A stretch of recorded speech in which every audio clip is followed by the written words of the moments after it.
¿Cómo surgió la idea y cómo se fue desarrollando? La idea surgió hasta que se ejecutó a raíz ese de estar con una persona, un catedrático, Xavier Costa, que tenía mucho interés en que se supiera sobre las fosas comunes y sobre todo la fosa que había en Godella, que se había hecho a raíz de que los nazis entraran en París.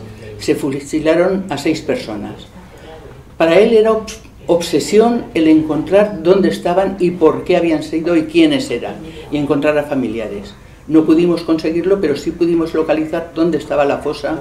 Se hizo una pequeña parcela apartada con una reja protegida, con una losa con el nombre de todas estas personas. Y a ella todos los años acudimos a hacerles un pequeño homenaje en su recuerdo y para que no se olvide su memoria. Empezamos a trabajar de esa manera, porque ya lo teníamos localizado y ya se había hecho. Y el monolito fue en el 2000 también, 2015 o 2016 también hicimos un monolito para las personas represaliadas. Y también acudimos el día de la Constitución y el 28 de marzo, que es el día de Miguel Hernández, acudimos a poner algunas flores y todo esto. ¿Y dónde está ubicado ese monolito y por qué decidisteis ponerlo en ese espacio? Porque allí se fusiló a las personas esas. Está en la subida de la ermita, subiendo a mano izquierda, está el monolito, también cercado por una verja de hierro, bajita, y se pensó en colocarla allí porque allí fue donde antiguamente era una montaña y allí se habían fusilado a esas personas. Se hizo por eso, con esa intención, para recordar el sitio. Muy bien.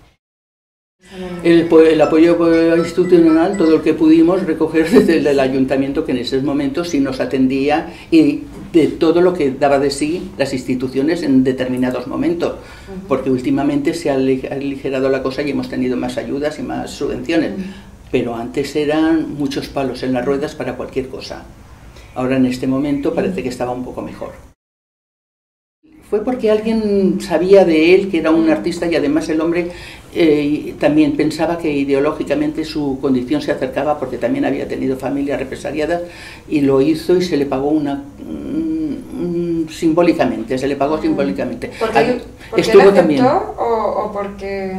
Él aceptó hacerlo y además, ya te digo, cobró de una manera simbólica muy poco relativamente y además estuvo el día de la presentación y nos comentó con su poco poder hablar, nos comentó que se sentía muy honrado y muy orgulloso de haber podido hacer aquello.